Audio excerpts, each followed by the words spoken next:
नमस्ते प्रणाम। हम खेसारी लाल यादव सबके गोड़ छू के गोड़ लगा तनी। एक और रिलीज होने वाला है अनंता से और एक सुजाय से होने वाला है, तो आप ऐसे ही प्यार आशीर्वाद बनाए रखिए। कोशिश है जब तक फ्री हैं तब तक धमाल मचाते हैं, उसके बाद तो जो होगा देखा जाएगा।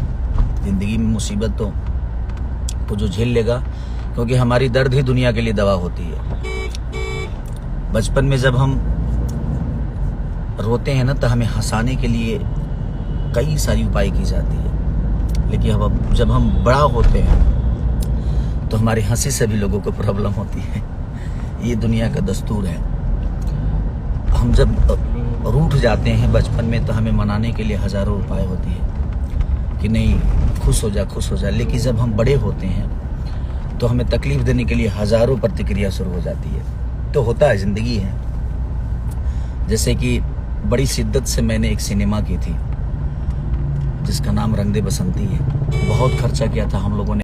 नमस्कार प्राम दोस्तों, आप लोग कैसे हैं? चलिए आप लोग को बता दें कि दबंग स्टार खेसारी भैया का फिर से बवाल होली गाना आप लोग के बीच में आ रहा बा, जौना एल्बम के नाम बा फोनवा लगावा देवरू। जी हाँ दोस्तों, इस गाने को गाए आपके चहेता स्टार खेसारी लाल यादव और शिल्पी राज ने। खेसारी भैया के इस गाने को लिखे हैं टुनटुन यादव। इस गाने में म्यूजिक दिए हैं आर्या शर्मा ने। हाँ तो दोस्तों चलिए आप लोग को बता दें कि दबंग स्टार खेसारी भैया के इस गाने को आप लोग के बीच में कल सुबह 6:30 पर अनंता म्यूजिक यूट्यूब चैनल से फुल वीडियो सॉन्ग रिलीज किया जाएगा। इस वीडियो में एक्टिंग करते नजर आने वाले आपके चहेता स्टार खेसारी लाल यादव और कोमल सिंह ने। अगर आप लोग खेसारी भैया का सच्चे फैन है तो इस वीडियो को ज़्यादा से ज़्यादा शेयर कर दीजिए, और आप लोग हमारे चैनल पर पहली बार जुड़े हैं तो वीडियो को लाइक और चैनल को सब्सक्राइब करके बेल आइकन की घंटी दबाकर नोटिफिकेशन ऑन कर लीजिए, क्योंकि हमारे चैनल पर भोजपुरी का हर अपडेट सबसे पहले देने की कोशिश करते हैं। आप लोग को भोजपुरी का अपडेट कैसा लगा आप लोग कमेंट कर जरूर बताइएगा, और आप लोग तैयार रहिए, कल खेसारी भैया का बवाल गाना आ रहा बा। आप लोग जाकर अनंता म्यूजिक यूट्यूब चैनल पर सुनिएगा और ज़्यादा से ज़्यादा शेयर करिएगा। नमस्कार प्राम दोस्तों।